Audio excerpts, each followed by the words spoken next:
ওং তস্मै নমো ভগবতে ত্রিগুণায় গুণাত্মনে কেবলায় দ্বিতীয়ায় গুরুবে ব্রহ্মমূর্তয়ে জ্ঞান শক্তি সমারূঢ়ং তত্ত্বমালা বিভূষিতম ভুক্তি মুক্তি প্রদাতারং তস্मै শ্রী গুরুবে নমঃ।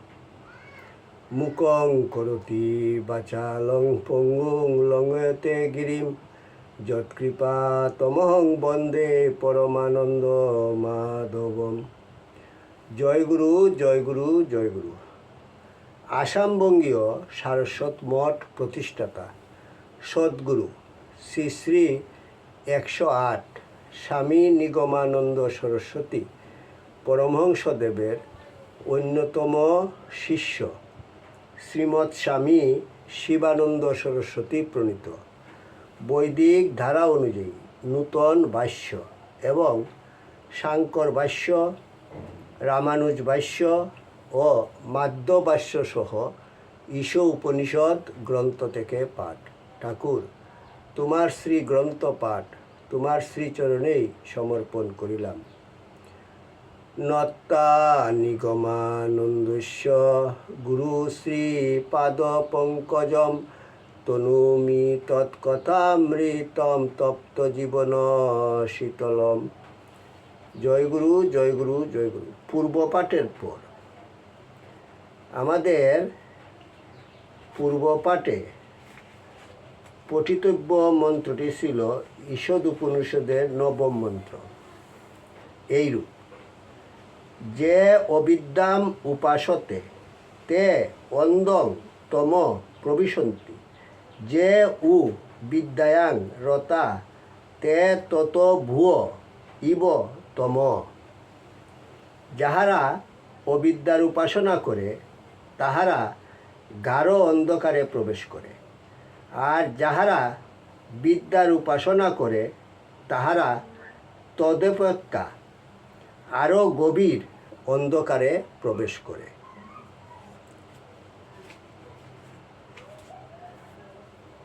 মন্ত্রের ভাষ্যের দ্বিতীয় অংশ। যে শক্তি সৃষ্টিকে রূপায়িত করিয়া তুলিয়াছে উহা পদ এবং ঊর্ধ্বরূপে দুইটি ধারায় বিভক্ত, একটি অবিদ্যাশক্তি আর একটি বিদ্যাশক্তি। যে শক্তি আমাদের ভিতর বেদ জ্ঞান বা বেষ্টি জীবভাব উৎপন্ন করিয়াছে উহার নামই অবিদ্যা শক্তি। যে শক্তি আমাদের আত্মস্বরূপ লাভে সাহায্য করে, যে শক্তি আমাদের অখণ্ড অদ্বৈত অনুভূতির রাজ্যে লইয়া যায়, যে শক্তি আমাদের ভিতর দেবত্বকে উদ্বুদ্ধ করে, আমাদের শুদ্ধ বুদ্ধ ও মুক্ত স্বভাবে প্রতিষ্ঠিত করে, উহার নামই বিদ্যা শক্তি। আমরা প্রত্যহ তিনটি অবস্থা আস্বাদন করি। যতক্ষণ আমরা জাগ্রত অবস্থায় থাকি ততক্ষণ স্বপ্ন অবস্থাকে মিথ্যা বলিয়া মনে হয়, আবার স্বপ্ন অবস্থায় যতক্ষণ আমরা থাকি ততক্ষণ স্বপ্ন অবস্থাকেই সত্য বলিয়া মনে হয়। এই জাগ্রত ও স্বপ্নে লয় অবস্থার নামই সুষুপ্তি বা গভীর নিদ্রা। এই সুষুপ্তি বা গভীর নিদ্রার মাঝে প্রবেশ করিয়াই আমরা যথার্থ বিশ্রাম সুখ অনুভব করি।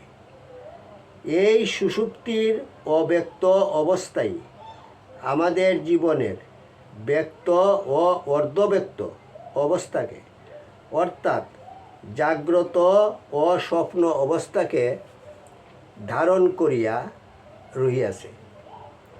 প্রাত্যহিক জীবনে এই সুষুপ্তি যেমন আমাদের আশ্রয়স্থান বা বিশ্রাম স্থান, তেমনি আমাদের জীবনের গতিপথে ক্রমোন্নতির পথে এইরূপ আরও দুইটি বিশ্রাম আছে, একটি সমষ্টি অবিদ্যার আর একটি সমষ্টি বিদ্যার।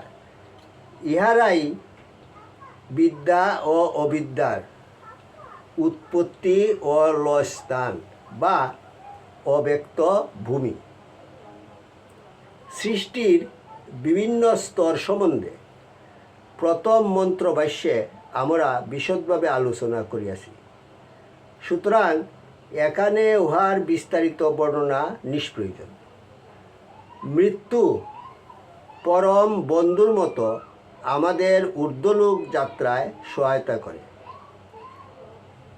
এই মৃত্যু কবলিত হইয়াই আমরা ভূলোক হইতে ভূবুর লোকে প্রবেশ করি।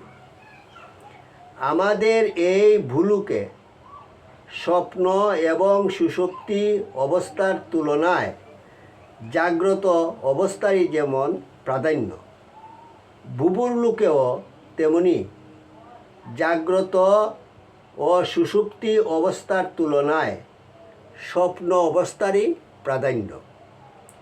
জাগ্রত প্রধান ভূলোকে দৈহিক ভোগের প্রাধান্য, স্বপ্ন প্রধান ভূবুর লোকে মানসিক ভোগেরই প্রাধান্য। ভূলোকে তাকিয়া আমরা যেরূপ মানসিক সংস্কার লাভ করেছি, সেইরূপ সংস্কার অনুযায়ী, সেইরূপ কামনা বাসনা অনুযায়ী এই লোকে আমরা জীবনকে আস্বাদন করি। জীবিত কালে যেসব কামনা আমাদের অপূর্ণ থাকে, এই স্বপ্নলোকে আসিয়া সেই সব কামনা চরিতার্থ হয়। ইয়া ছাড়াও জীবিতকালে আমরা যেরূপ শুভাশুভ কর্মের অনুষ্ঠান করিয়াছি, এই লোকে আমরা তাহার ফলস্বরূপ মানসিক সুখ দুঃখ ভোগ করি। সুস্বপ্ন দেখিয়া আমরা সুখী হই, দুঃস্বপ্ন আমাদের অন্তরে দুঃখ ও বেদনার সৃষ্টি করে। এইরূপ মানসিক সুখ দ্বন্দ্বাবিঘাতেই এই ভূবুর লোকে আমাদের জীবন কাটে। এই জন্যই পুরাণ রচয়িতা ঋষিরা বলেন, এই লোক স্বর্গ ও নরক ভোগের স্থান।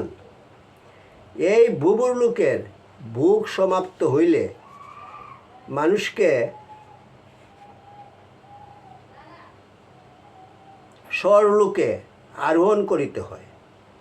স্বর্লোক মনোময় ভূমি ও বিজ্ঞানময় ভূমি, এই দুই ভাগে বিভক্ত। ভূবুর লোকে আমরা আমাদের কামনা বাসনাময় চঞ্চল মনকেই আস্বাদন করি। এই স্বর্লোকে আমরা আমাদের অচঞ্চল মনকে, দৈব মনকে, মহৎ মনকে অনুভব করি।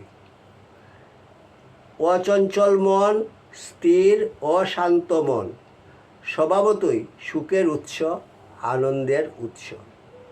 শান্ত মনই সর্বদা অপার্থিব সুখ ও অনির্বচনীয় পরমানন্দ অনুভব করে।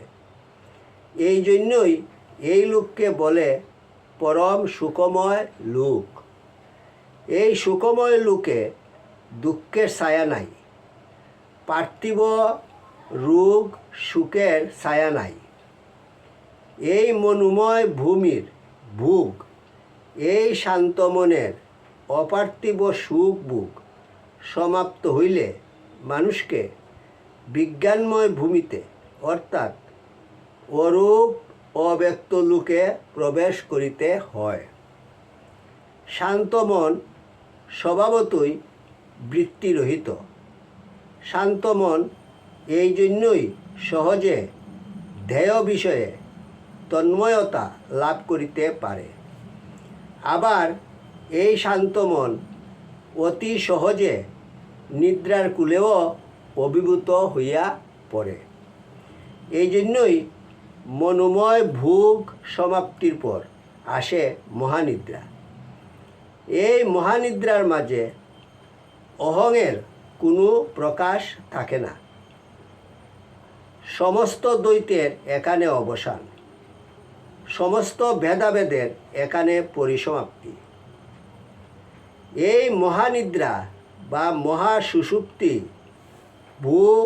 ভুব ও স এই নিম্ন ত্রিলোকীর লয়স্থান, অবিদ্যার লয়স্থান, জীবের পরম বিশ্রাম ভূমি। এই মহাসুষুপ্তির অব্যক্তের এই অন্ধতমের মাঝে প্রবেশ করিয়া জীবাত্মা তার অদ্বয় আত্মস্বরূপ ভূমাস্বরূপ অস্পষ্টভাবে অনুভব করে।